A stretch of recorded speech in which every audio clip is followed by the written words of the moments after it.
आज Doubtnut app download करें। Doubtnut पर अपने सभी गणित, रसायन विज्ञान, भौतिक विज्ञान और जीव विज्ञान के डाउट्स का करो सफाया।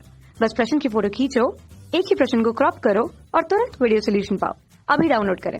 इस प्रश्न में हमसे कहा गया कि कार्नो चक्र पूर्ण करने पर कार्यकारी द्रव्य की आंतरिक ऊर्जा में क्या परिवर्तन होता है, हमें ये बताना है। तो देखिए, हम इसको पहले आपको समझाते हैं कि हमारा जो कार्यकारी द्रव्य होता है ये कार्नो चक्र में कहाँ पे होता है। तो हमारा कार्नो इंजन जो होता है वो हमारा कुछ इस तरह से होता है। तो यहाँ पे ये जो होता है हमारा, ये मान लीजिए तापमान इसका T1 है, इसको हम स्रोत कहते हैं। तो स्रोत से ये जो ऊष्मा Q1 लेता है ये हमारा इंजन होता है। अब इंजन जो होता है ये फिर ऊष्मा लेके कार्य W करता है और फिर जो बची हुई ऊष्मा होती है उसको ये जो सिंक पे वापस भेज देता है। सिंक, यह हमारा सिंक होता है। तो इसका मान लीजिए तापमान T2 है। तो स्रोत का जो तापमान होता है वो हमेशा सिंक के तापमान से ज़्यादा होता है। तो देखिए, ये ऊष्मा Q1 लिया, तो अब ये ऊष्मा जो स्रोत से इंजन तक आती कैसे? तो ऊष्मा जो स्रोत से इंजन तक किसी माध्यम के जरिए आती है। तो जो माध्यम ऊष्मा लेके आता है उसी को हम कार्यकारी द्रव कहते हैं। तो वो द्रव जो होता है वो हमारा कुछ भी हो सकता है जो कि हमें ऊष्मा लेके आता है। जैसे कि अगर हमें एक स्थान से दूसरे स्थान तक हमें जो है ऊष्मा भेजनी है, तो या तो हम उसको, जैसे कि हम यहाँ मान लीजिए ये हमारा जो है एक रॉड है, अगर हम इसके एक सिरे को गर्म कर देंगे, इस सिरे को मान लीजिए हम यहाँ पे आग में गर्म कर देते हैं, तो ऊष्मा यहाँ से दूसरे सिरे तक पहुँच जाएगी। तो इस माध्यम से पहुँची है। तो उसी तरह यहाँ पे जो माध्यम का इस्तेमाल होता है वो हमारा जो है कार्यकारी द्रव कहलाता है।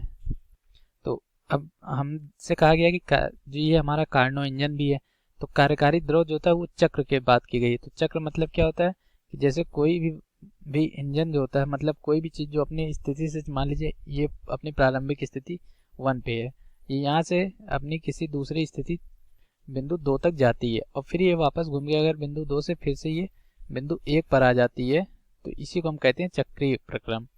तो जैसे कि यहाँ पे जो भी कार्यकारी द्रव होगा वो पहले यहाँ से जाता होगा, हमारा सोर्स जो है, स्रोत जो है, वहाँ से ऊष्मा लेके आता है, इंजन को देता है कार्यकारी द्रव।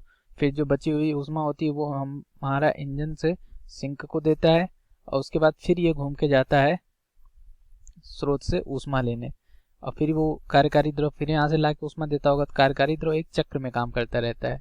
तो इसी को हम कहते हैं चक्रीय प्रक्रम, जो कि हमारा ये पूरा प्रक्रम जो था हमारे इस इंजन के अंदर हो रहा था, ये हमने इसे बाहर दिखा दिया है।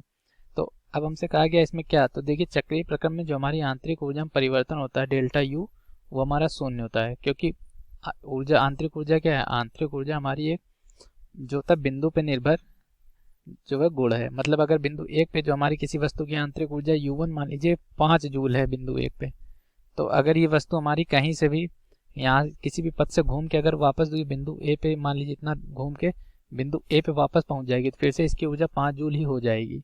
तो अगर ऊर्जा 5 जूल हो गई तो इसकी ऊर्जा में परिवर्तन 0 हो गया, क्योंकि प्रारंभिक स्थिति और अंतिम स्थिति दोनों की ऊर्जा जो है समान है। तो हमसे आंतरिक ऊर्जा समान है। तो हमसे ये पूछा गया था कि कार्यकारी द्रव की आंतरिक ऊर्जा में क्या परिवर्तन होगा। तो कोई परिवर्तन नहीं होगा, क्योंकि वो एक चक्रीय प्रक्रम में काम कर रहा है, बार बार अपने स्थान पे पहुंच जाता है। तो प्रारंभिक मान के बराबर होगा, या फिर हम कह सकते हैं कोई परिवर्तन नहीं होगा। तो बढ़ जाती है तो ये हमारा गलत है, कम हो जाती है ये भी गलत है, स्रोत ताप T1 या सिंक ताप T2 पर निर्भर होती है ये भी गलत है, प्रारंभिक मान के तुल्य होती है ये हमारा सही है। मतलब जितनी इसके प्रारंभ में जितनी आंतरिक ऊर्जा होगी कार्यकारी द्रव की, अंत में भी हमारे कार्यकारी द्रव की उतनी ही आंतरिक ऊर्जा होगी। यही हमारे इस प्रश्न का उत्तर था। धन्यवाद। कक्षा 6 से 12वीं से लेकर नीट, IIT, JEE वो एडवांस के लेवल तक 1 करोड़ से ज्यादा छात्रों का भरोसा। आज ही डाउनलोड करें डाउटनेट ऐप या व्हाट्सएप करें अपने सारे डाउट्स 8400 400 400 पर।